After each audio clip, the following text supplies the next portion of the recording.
So we are inside the tower now during the takeoff to have a look, which is a really very nice one.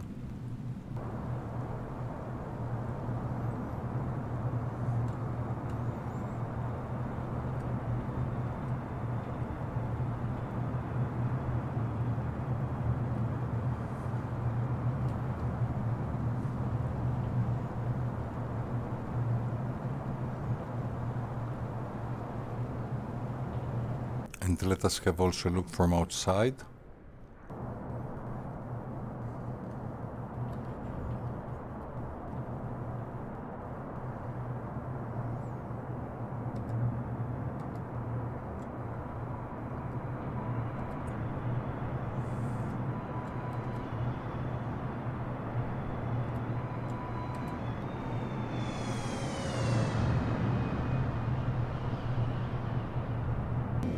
So we have the control once again, and what we want is mostly to go to straight and level flight. I don't have any arrangements at all, so I just keep an eye on my auto throttle. Actually on my throttle, I didn't engage the auto throttle yet. I press autopilot engaged.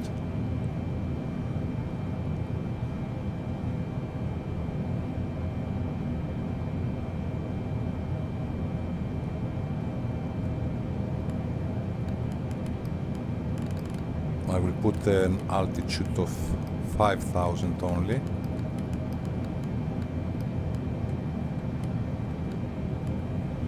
And the vertical speed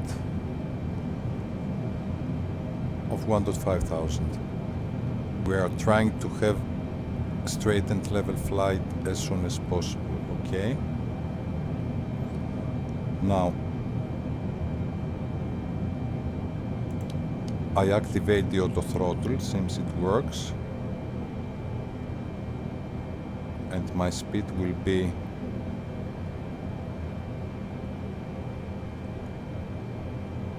220. I retract my flaps totally.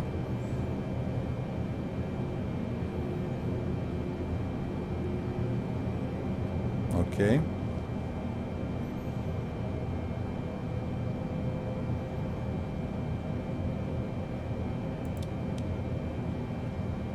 I engage altitude hold at 5,000 feet.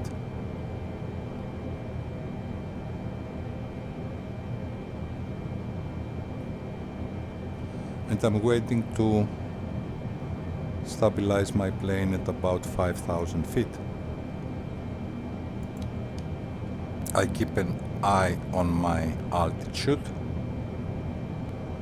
I press B, D and U to correct the elevation in the area. So it seems we reached 4,000 feet. Here it is. So it's straight and level flight, and I can as well engage heading mode.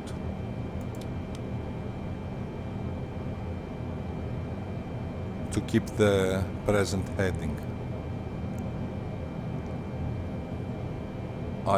I'm afraid I didn't retract my gear. Let me have a look. Yes, indeed. Better later than never. Okay, straight and level flight. This is quite important in order to, to have a look at our controls. So, about the VFR map, a few things to say. VFR Map is introduced in the latest version with one of the latest updates of Microsoft Flight Simulator, and definitely it is one of the most powerful tools that we have in the game, because earlier we should leave the game, save the game first, and then leave the game and go to the main menu in order to see any information concerning the airports. But now all this is available during the game, so We bring the VFR map with letter V on the keyboard, and there are two ways to see the information of an airport. One way is this, let's say to click or double click on the airport. For instance, our airport was Vladikaskav, Beslan, this one here. And so here we see the information of the airport, which is not much. Okay.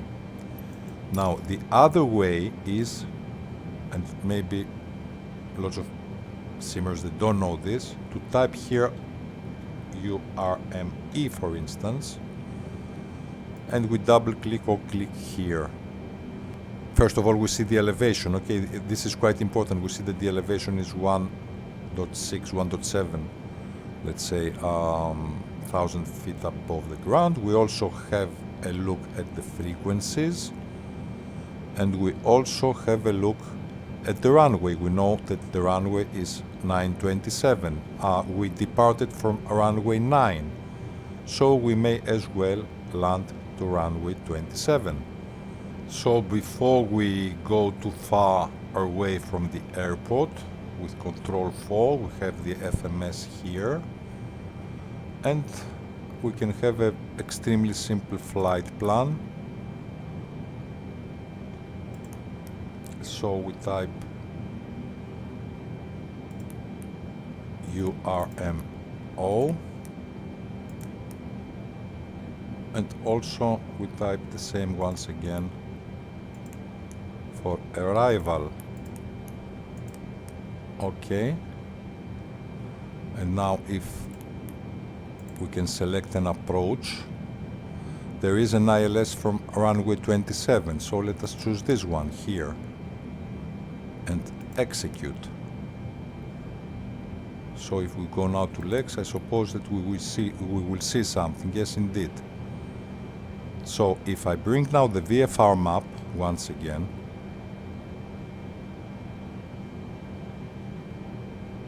we see here that there is, let's say, a flight plan. Not the best, of course, because only shows the departure and, let us say, the legs. But anyhow, if we manage to reach this point, and this is why now I will go to navigation mode, maybe we can land. So first let us descend to 1.7, let's say, okay, let's say 4.7 thousand feet.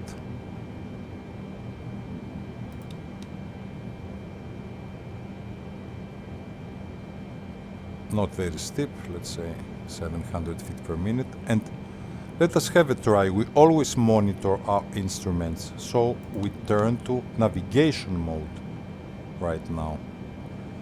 And we check with the VFR map if our plane will find its way to the, let's say, flight plan that we create.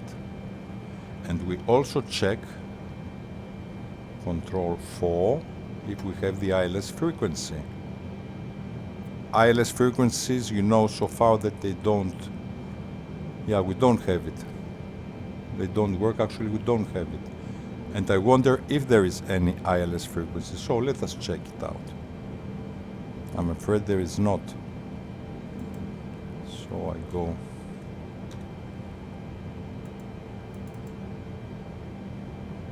Yes, I wonder why there is an ILS approach. I mean, here it doesn't show something. So it seems there is not. I don't see any frequency here. ILS, there is no frequency. So weather conditions is just fine. Now I will change the mode, and I want to bring the primary flight display in order to have a look at our GPWS ground proximity warning system or decision height source,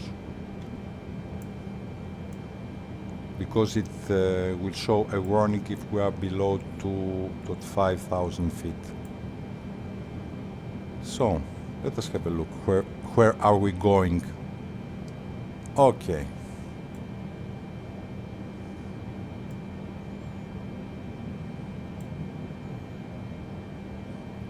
I doubt if the plane will follow this path that we have with our simple flight plan from the airport to the airport. Actually, I really doubt. So let us descend to 4.5. Here it is.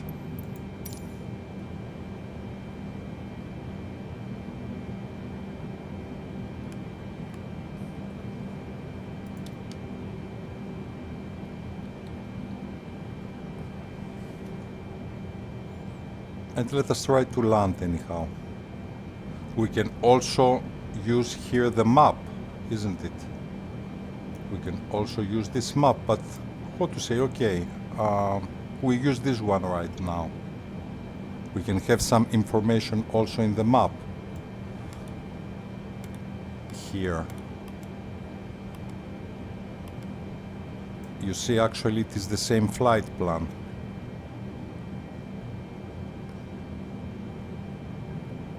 So, this is a simple way at least to know where you are going, and maybe in another tutorial we can see how you can change your flight plan during flight while you are airborne, which is also quite important.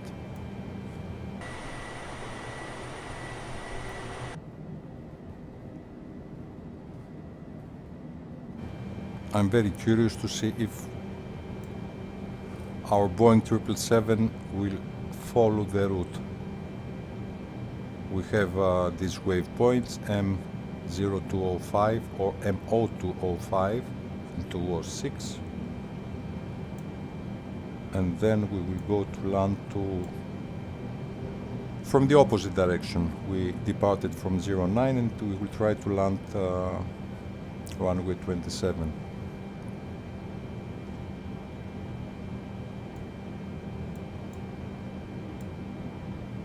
I doubt though.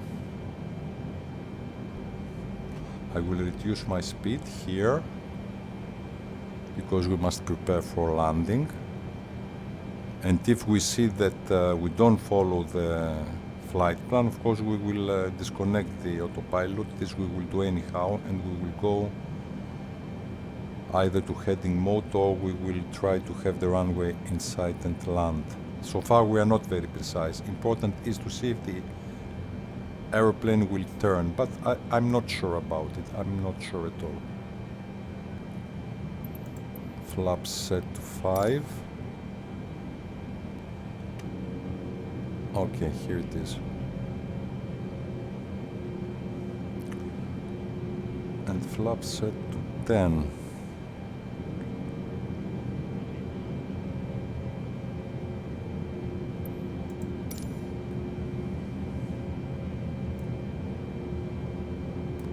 I think we don't follow the flight plan. I'm afraid we don't.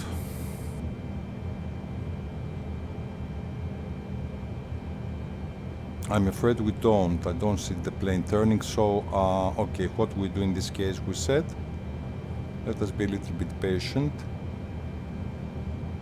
In this case, we turn to heading mode, and that is exactly what I did. Heading mode and not navigation mode. Shift H.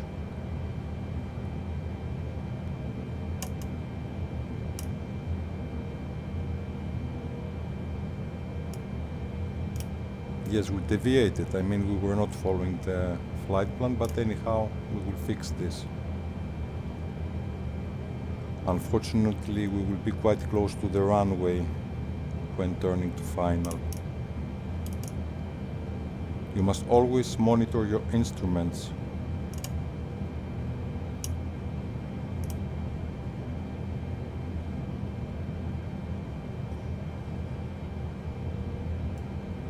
Can I record already?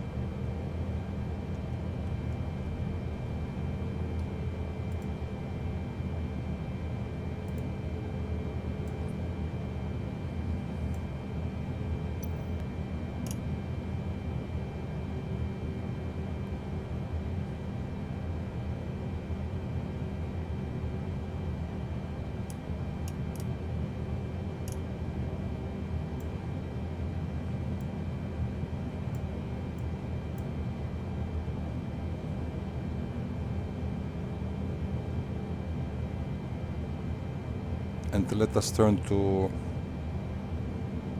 final runway 27. Here we are.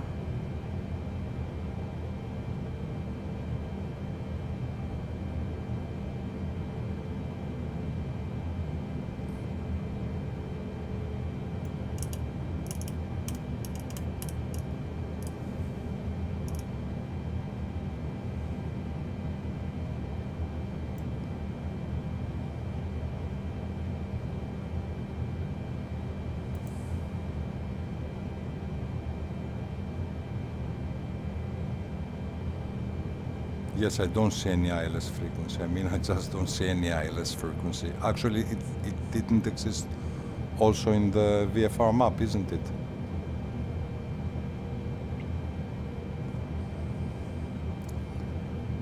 So, let us disengage the auto throttle. I have the control.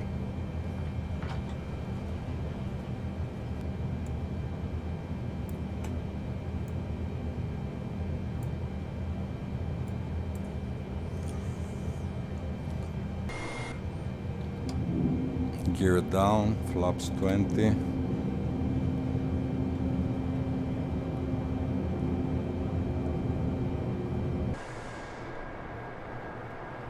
Speed brakes retracted.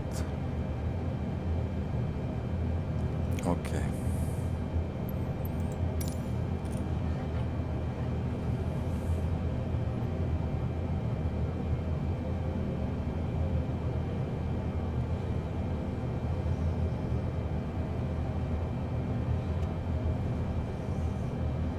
One to two from the ground.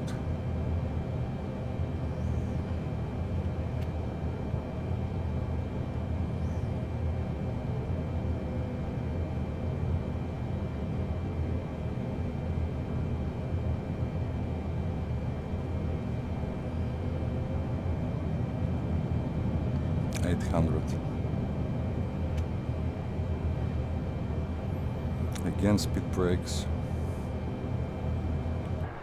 Okay, gears down.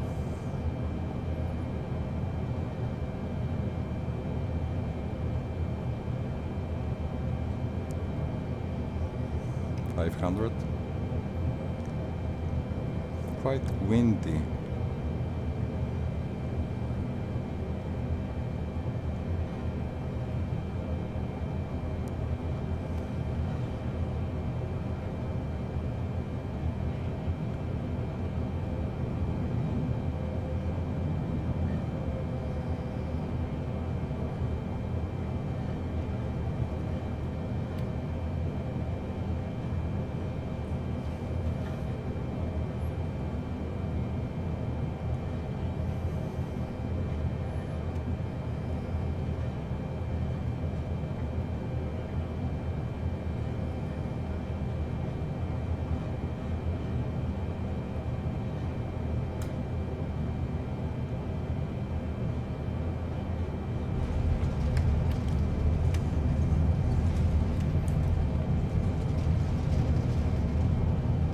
I think it is not bad.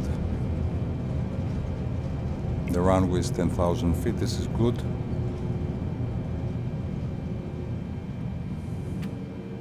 Can I turn from here maybe? Will not insist much about the landing. Quite interesting, quite interesting.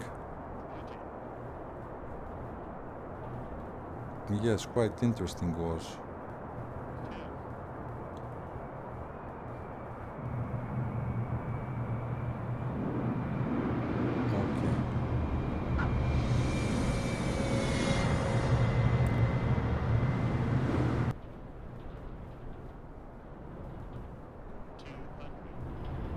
Yeah, this is interesting.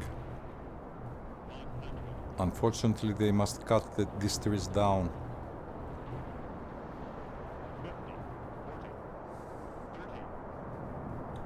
You see.